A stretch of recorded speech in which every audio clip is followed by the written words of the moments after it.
ഇനി പോകുന്നത് കാസർഗോട്ടേക്കാണ്. കാസർഗോഡ് 10 വയസ്സുകാരിയെ തട്ടിക്കൊണ്ടുപോയി ലൈംഗികമായി പീഡിപ്പിച്ച കേസിൽ പ്രതിയെ കണ്ടെത്താനായി അന്വേഷണം ഊർജിതം. കുടക് സ്വദേശിയായ പ്രതി കർണാടകയിലേക്ക് കടന്നതായാണ് സൂചന.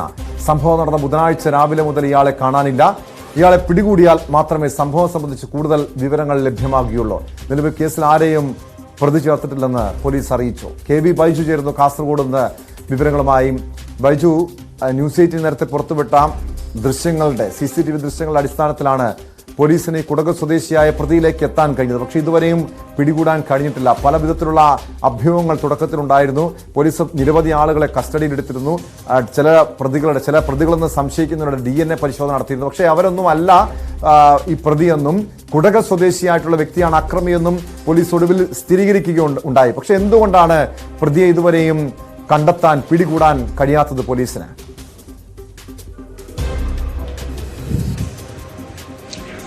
തീർച്ചയായും ടോമെ, ഈ പ്രതിയെ തിരിച്ചറിഞ്ഞിരിക്കുന്നു. കുടക് സ്വദേശിയായ ആളാണ്, 35 വയസ്സുകാരനാണ് ഇത്തരത്തിൽ ഈ അതിക്രമം നടത്തിയെന്ന് പോലീസ് തിരിച്ചറിഞ്ഞിരിക്കുന്നു. പക്ഷേ ഇയാളുടെ സ്വഭാവ രീതികളൊക്കെ വളരെ വിചിത്രമാണ്. കാരണം ഇയാൾ മൊബൈൽ ഫോൺ ഉപയോഗിക്കാറില്ല എന്നതാണ് ഈ അന്വേഷണ സംഘത്തെ ഏറ്റവും കൂടുതൽ കുഴപ്പിക്കുന്നത്. ഇയാൾ ഈ കുടക് ഈ പ്രദേശങ്ങളിൽ ഉണ്ടാകുമെന്ന നിഗമനത്തിൽ തന്നെയാണ് പോലീസ് ഉള്ളത്. അതുകൊണ്ട് തന്നെ അന്വേഷണം ഈ മേഖലകളിലേക്ക് ഒക്കെ വ്യാപിപ്പിച്ചിട്ടുണ്ട്. പക്ഷേ ഇയാളെ കണ്ടെത്താൻ ഇതുവരെ പോലീസിന് കഴിഞ്ഞിട്ടില്ല. ഇയാളെ പിടികൂടിയാൽ മാത്രമേ ഈ സംഭവത്തിന്റെ കൂടുതൽ വിവരങ്ങൾ പോലീസിന് അറിയാൻ സാധിക്കൂ. എന്തായാലും ഇയാളെ കുറിച്ചുള്ള പല കാര്യങ്ങളും ഇപ്പോൾ പുറത്തു വരുന്നുണ്ട്. അതായത് ഇയാൾ ഈ മേൽപ്പറമ്പ് പോലീസ് സ്റ്റേഷനിൽ ഒരു 14-കാരിയെ ഇത്തരത്തിൽ ആദൂർ വനത്തിൽ കൊണ്ടുപോയി പീഡിപ്പിച്ച കേസിൽ ഒരു പ്രതിയാണ്. ഇതിൽ 3 മാസം ഇയാൾ റിമാൻഡിൽ കഴിഞ്ഞിരുന്നു. മറ്റൊരു പ്രധാനപ്പെട്ട കാര്യം ഇയാളെ കുറിച്ച് അറിയുന്നത്, ഈ പശുക്കളുള്ള വീടുകൾ കേന്ദ്രീകരിച്ചാണ് ഇയാൾ ഇത്തരത്തിലുള്ള മോഷണങ്ങൾ നടത്തുന്നത് എന്ന ഒരു കാര്യം കൂടി പോലീസ് പറയുന്നുണ്ട്. ഇപ്പോൾ പീഡനത്തിനിരയായ ഈ കുട്ടിയുടെ വീട്ടിൽ ഈ സംഭവം പശുവിനെ പാൽ കറക്കാൻ പോകുന്ന സമയത്തായിരുന്നു ഈ കുട്ടിയെ എടുത്തുകൊണ്ടുവന്ന സംഭവം ഉണ്ടായത്. ഏതായാലും ഇയാൾ കഴിഞ്ഞ ഒരു 5 ദിവസം മുൻപ് സമീപത്ത് തന്നെയുള്ള ഒരു വീട്ടിൽ, അതും പശു ഉള്ള ഒരു വീട്ടിൽ തന്നെയായിരുന്നു.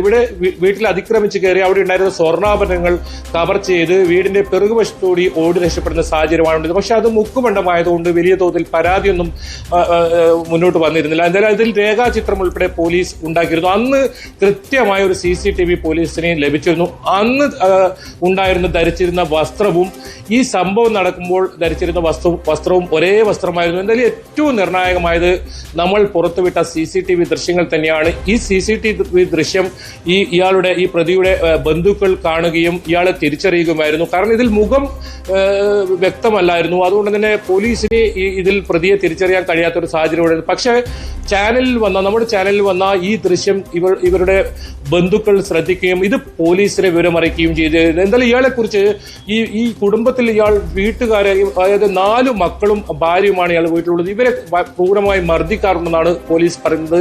ലഹരി കടിമയാണ്. മാത്രമല്ല 5 ദിവസം വരെയൊക്കെ ഇയാൾക്ക് ഭക്ഷണം കഴിക്കാതെ തന്നെ ഇങ്ങനെ പിടിച്ചു നിൽക്കാൻ കഴിയുന്ന ഒരു സ്വഭാവമുണ്ടെന്ന് പറയുന്നു. കാരണം ഈ തെങ്ങിൻ തോപ്പിലും മറ്റുമാണ് ഇയാൾ ഇത്തരത്തിൽ 4-5 ദിവസങ്ങളിൽ ചെലവഴിക്കുക. അത്തരത്തിലൊക്കെ വിചിത്രമായ ഒരു സ്വഭാവ രീതിയാണ് ഇയാളെ കുറിച്ച് ഇപ്പോൾ പോലീസ് നമുക്ക് നൽകുന്ന വിവരങ്ങൾ. പക്ഷേ ഇപ്പോഴും ഇയാളെ പിടികൂടാനായിട്ടില്ല. അതുകൊണ്ട് തന്നെയാണ് ഇയാളെ പിടികൂടാൻ കഴിയാത്തതും. കാരണം ഇയാൾ ഏതെങ്കിലും ഒരു സ്ഥലത്ത് കയറി കഴിഞ്ഞാൽ 4-5 ദിവസമൊക്കെ ഭക്ഷണമില്ലെങ്കിലും ഇയാൾ പിടിച്ചു നിൽക്കും. അത്തരത്തിലുള്ള ഒരു മനുഷ്യനാണ് ഇയാൾ. അത് പ്രത്യേകിച്ച് പോലീസ് പറയുന്നുണ്ട്. അതുകൊണ്ട് ഇയാളെ പിടികൂടാൻ വൈകും എന്ന ഒരു സൂചനയാണ് പോലീസ് നൽകുന്നത്. എന്തായാലും പ്രത്യേക അന്വേഷണ സംഘം ഇയാൾക്കായി കർണാടകയിലും അതുപോലെ തന്നെ കാസർഗോഡ് ജില്ലയിലും ഒക്കെ അന്വേഷണം വ്യാപിപ്പിച്ചിട്ടുണ്ട്. ഇയാളെ എത്രയും പെട്ടെന്ന് പിടികൂടാനാകും എന്ന പ്രതീക്ഷയിൽ തന്നെയാണ് പോലീസ് ഉള്ളത്. ഇതിനിടയിൽ തന്നെ ഈ പെൺകുട്ടിയുടെ രഹസ്യമൊഴി മജിസ്ട്രേറ്റ് മുന്നിൽ എടുത്തിട്ടുണ്ട്. ഒപ്പം ഈ പെൺകുട്ടി ഇപ്പോഴും ആശുപത്രിയിൽ ചികിത്സയിൽ തന്നെയാണ്. നമുക്കറിയാം 1.5 മണിക്കൂറോളമാണ് ഈ പ്രതി ഈ പെൺകുട്ടിയെ ഇത്തരത്തിൽ തടങ്കിൽ വെച്ചിട്ടുണ്ടായിരുന്നത്. ഇത്തരത്തിൽ ക്രൂരമായാണ് ഈ പെൺകുട്ടിയോട് പെരുമാറി ഉപദ്രവിക്കുന്ന സാഹചര്യം ഉണ്ടായത്. അതുകൊണ്ട് തന്നെ കൗൺസിലിംഗ് ഉൾപ്പെടെ കുട്ടിക്ക് നൽകി വരുന്നു. ഏതായാലും സന്ദർശകരെ കാണാൻ ഈ കുട്ടിയെ അനുവദിക്കുന്നില്ല. അത്തരത്തിൽ കൃത്യമായ കൗൺസിലിംഗ് ഒക്കെ നൽകി ഈ കുട്ടിയെ പഴയ രീതിയിലേക്ക് കൊണ്ടുവരാൻ തന്നെയാണ് പോലീസും ഒപ്പം ആശുപത്രി അധികൃതരും ശ്രമിക്കുന്നത്. എന്തായാലും നമുക്ക് പോലീസും ഇക്കാര്യത്തിൽ പ്രത്യേകിച്ച് പറയുന്നത്, ഈ വീടുകളിൽ ഈ ഇത്തരത്തിൽ ഈ പശുവിനെ കറക്കുന്നതായാലും രാവിലെ മോട്ടോർ ഓണാക്കുന്നതായാലും ഈ വീടുകളിൽ നിന്ന് പുറത്തിറങ്ങുന്നവർ ജാഗ്രത പാലിക്കണം. കാരണം നമുക്ക് ചുറ്റും ഇത്തരത്തിലുള്ള കഴുകൻ കണ്ണുകളുണ്ട്. മാത്രമല്ല കഴിഞ്ഞ കുറേ ദിവസങ്ങളായി ഇപ്പോൾ കവർച്ചകളാണ് നിരന്തരം നമുക്ക് ലഭിക്കുന്ന വാർത്ത. ഇന്നും ഒരു പയ്യന്നൂരിൽ 75 പവൻ കവർച്ച ചെയ്ത ഒരു സംഭവം ഉണ്ടായി. ഇന്നലെയാണ് കാസർഗോഡ് ജില്ലയിൽ 2 കവർച്ച നടന്നത്. ഏതായാലും കവർച്ച പെരുകുന്നു. ഒപ്പം ഇത്തരത്തിൽ പെൺകുട്ടികൾ ഉള്ള വീടിലുള്ളവർ ഈ വാതിൽ തുറന്നിടുക, ഇത്തരത്തിലുള്ള സംഭവങ്ങൾ ഇത്തരം അക്രമങ്ങളും കവർച്ചയും അടക്കം പ്രത്യേകിച്ച് ഈ കർണാടക അതിർത്തിയായിട്ടുള്ള കാസർഗോഡ് ജില്ലയിൽ വർദ്ധിക്കുന്നുണ്ട്. അക്രമികളെയും ഈ കവർച്ചാ സംഘങ്ങളെയും പിടികൂടാൻ പോലീസിന് കഴിയുന്നില്ല എന്ന ആക്ഷേപമൊക്കെ ഉയരുന്നുണ്ട്. അതോടൊപ്പം ബൈജു അറിയേണ്ടത്, നേരത്തെ മുതൽ തന്നെ ഈ പ്രതിയുമായി ബന്ധപ്പെട്ട് പല അഭ്യൂഹങ്ങളും ഉയർന്നു വന്നിരുന്നു. പോലീസിന്റെ കസ്റ്റഡിയിലുള്ള ചില വ്യക്തികളുടെ DNA പരിശോധന നടത്തിയിരുന്നു. ഇപ്പോൾ സമൂഹ മാധ്യമങ്ങളടക്കം ഈ പ്രതിയുടെ എന്ന തരത്തിൽ ചില ചിത്രങ്ങൾ, ചില ഓൺലൈൻ മാധ്യമങ്ങളടക്കം ചില ഫോട്ടോ പ്രചരിക്കുന്നുണ്ട്. ഇത് ഈ പ്രതിയുടെ, അതായത് ഈ കുടക് സ്വദേശിയായിട്ടുള്ള പ്രതിയുടെ ചിത്രം തന്നെയാണോ? പോലീസ് പറയുന്നുണ്ട് അയാളല്ല പ്രതി എന്ന് പറയുന്നുണ്ട്. അങ്ങനെയെങ്കിൽ ഈ ചിത്രം പ്രചരിപ്പിക്കുന്നവർക്കെതിരെ നടപടി ഉണ്ടാകുമോ പോലീസിന്റെ ഭാഗത്തു നിന്ന്?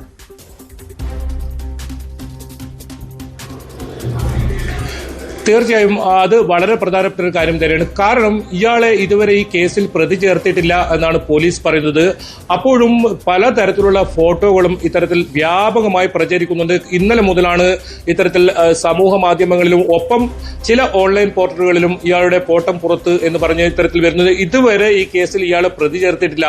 അതുകൊണ്ട് തന്നെ ഇത്തരം ഫോട്ടോകൾ പ്രചരിപ്പിക്കുന്നവർക്കെതിരെ കർശന നടപടി ഉണ്ടാകുമെന്നാണ് പോലീസ് പറഞ്ഞത്. ഇതിൽ നീലേശ്വരം പോലീസ് ഒരു സംഭവത്തിൽ കേസെടുത്തതായും അറിയുന്നുണ്ട്. എന്തായാലും കൂടുതൽ പേർ ഇതിൽ നിരീക്ഷണത്തിലാണ് ഇത്തരത്തിൽ ഫോട്ടോ പ്രചരിപ്പിക്കുന്നത്. കാരണം ഇത് വളരെ പ്രധാനപ്പെട്ട ഒരു കേസാണ്. ഒരു 10 വയസ്സുകാരിയെ അതിക്രൂരമായി ഇത്തരത്തിൽ പീഡനത്തിന് ഇരയാക്കിയ ഒരു സംഭവമാണ്. ഇതിൽ തെളിവെടുപ്പ് ഉൾപ്പെടെ വളരെ പ്രധാനപ്പെട്ട കാര്യങ്ങൾ പോലീസിന് ഇതിൽ ശേഖരിക്കേണ്ടതുണ്ട്, ഇതിൽ തിരിച്ചറിയേണ്ടതുണ്ട്. അതുകൊണ്ട് തന്നെ ഇനി ഇയാൾ പിടികൂടിയാൽ പോലും ഇയാളുടെ ഫോട്ടോ ഒരു കാരണവശാലും പ്രചരിപ്പിക്കാൻ പാടുള്ളതല്ല. കാരണം ഈ കേസിനെ അത് വലിയ തോതിൽ ബാധിക്കുമെന്നാണ് അന്വേഷണ ഉദ്യോഗസ്ഥർ പറയുന്നത്. ഇയാളെ ഇവരെ കുട്ടിയെ തിരിച്ചറിയാനുണ്ട്. ഇത്തരത്തിൽ തിരിച്ചറിയൽ പരേഡൊക്കെ നടക്കുന്നത് നമുക്കറിയാം. ഇത്തരം കേസുകളിൽ സാധാരണ നമ്മൾ മാധ്യമങ്ങൾ ഇത് സംയമനം പാലിക്കണമെന്ന്. കാരണം ഈ കേസ് ഏതെങ്കിലും തരത്തിൽ നമ്മളെ ഒരു അശ്രദ്ധ കൊണ്ട് ദുർബലപ്പെട്ടാൽ അത് ഈ സമൂഹത്തിൽ നൽകുന്ന വളരെ തെറ്റായ സന്ദേശമായിരിക്കും. എന്തായാലും പോലീസ് ഇത് സംബന്ധിച്ച് നടപടി ആരംഭിച്ചിട്ടുണ്ട്. ഇത്തരത്തിൽ ഫോട്ടോ പ്രചരിപ്പിക്കാൻ പാടില്ല. നമ്മളിപ്പോൾ പേര് പോലും നമ്മളിപ്പോൾ പുറത്ത് പറയുന്നില്ല. കാരണം ഇയാളാണ് പ്രതിയെന്ന് ഇയാൾ കുറ്റം സമ്മതിക്കുകയും അറസ്റ്റ് രേഖപ്പെടുത്തിയതിനു ശേഷം മാത്രമേ നമുക്ക് ഉറപ്പിക്കാൻ പറ്റൂ. ഇപ്പോഴും ഇയാൾ തിരിച്ചറിഞ്ഞു എന്ന് പോലീസ് പറയുമ്പോഴും ഇതിൽ പല സാഹചര്യ തെളിവുകളും അടിസ്ഥാനത്തിലാണ് പോലീസ് ഇക്കാര്യം സ്ഥിരീകരിക്കുന്നത്. എന്തായാലും പോലീസ് കസ്റ്റഡിയിലെടുത്ത് ഇയാളെ ചോദ്യം ചെയ്ത് ഇയാളുടെ മൊഴി രേഖപ്പെടുത്തി കുറ്റസമ്മതവും നടത്തിയതിനു ശേഷം അറസ്റ്റ് രേഖപ്പെടുത്തിയതിനു ശേഷം മാത്രമേ ഇയാളുടെ പേര് വിവരങ്ങൾ പോലും പുറത്തുവിടാൻ പറ്റൂ. അത് മാത്രമല്ല ദൃശ്യം മുഖം മൂടി വെച്ചാണ് ഇയാളെ കഴിഞ്ഞ തവണ നമുക്കറിയാം ഒരാളെ കസ്റ്റഡിയിലെടുത്തിരുന്നു. ടോം ചോദിച്ച കാര്യത്തിലേക്ക് വരാം. ആ സമയത്തും അയാളെ തെളിവെടുപ്പിനായി വീട്ടിലേക്ക് കൊണ്ടുവരുന്നു. മുഖം മൂടി വെച്ചായിരുന്നു കൊണ്ടുവരുന്നത്. എന്തായാലും അയാളല്ല ഈ കുറ്റം ചെയ്തതെന്ന് പോലീസ് കണ്ടെത്തിയിരിക്കുന്നു. പക്ഷെ അയാൾക്കെതിരെ നേരത്തെ ഉണ്ടായ 2 കേസുകളിൽ വാറന്റ് നിലവിലുണ്ട്. അതായത് ഒരു പെൺകുട്ടിയെ തട്ടിക്കൊണ്ടുപോയി പീഡിപ്പിച്ച കേസാണ് ഒന്ന്, മറ്റൊരു അടിപിടി കേസ്. ഈ 2 കേസുകളിൽ ഇയാൾക്ക് വാറന്റ് നിലവിലുണ്ട്. അയാളെ ഹോസ്ദുർഗ് കോടതിയിൽ ഹാജരാക്കി. ഏതായാലും അയാൾക്ക് ഈ കേസുമായി ബന്ധമില്ല എന്ന് പോലീസ് പറയുന്നു. ഇപ്പോൾ ഈ പോലീസ് പറയുന്ന ആൾ, അതായത് കുടക് സ്വദേശിയാണ് ഈ കേസിൽ പ്രതി എന്ന് സ്ഥിരീകരിച്ചിരിക്കുന്നു. പക്ഷേ അതിന് കുറെ തെളിവുകൾ പോലീസിന് ശേഖരിക്കേണ്ടതുണ്ട്. ഇയാൾ എന്തിനാണ് ഈ വീട് തെരഞ്ഞെടുത്തത്, അതിൽ എന്തെങ്കിലും പ്രത്യേക കാരണമുണ്ട്? ഏതായാലും ഈ പെൺകുട്ടിയുടെ 500 മീറ്റർ മാത്രം അകലെയുള്ള വീട്ടിലാണ് ഇയാൾ താമസിക്കുന്നത്. ഇയാളുടെ ഭാര്യ വീടാണ്. 14 വർഷമായി കാസർഗോഡ് ജില്ലയിലാണ് ഇയാൾ താമസം. കുടക് സ്വദേശിയാണെങ്കിലും ഇയാൾ വിവാഹം കഴിച്ചിരിക്കുന്നത് തീരദേശ മേഖലയിലെ ഒരു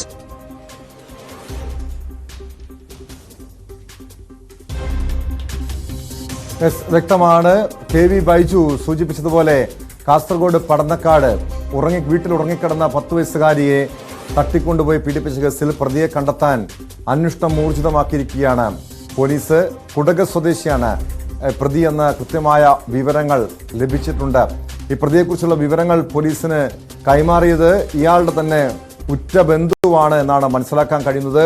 സമാനമായ രീതിയിൽ അക്രമ സ്വഭാവം കാണിക്കുന്ന പെൺകുട്ടികളെ ലൈംഗിക പീഡനത്തിന് ഇരയാക്കുന്ന അത്തരമൊരു മാനസിക വൈകൃതത്തിനുടമയായിട്ടുള്ള വ്യക്തിയാണ് പ്രതി എന്ന് വിവരങ്ങൾ തന്നെയാണ്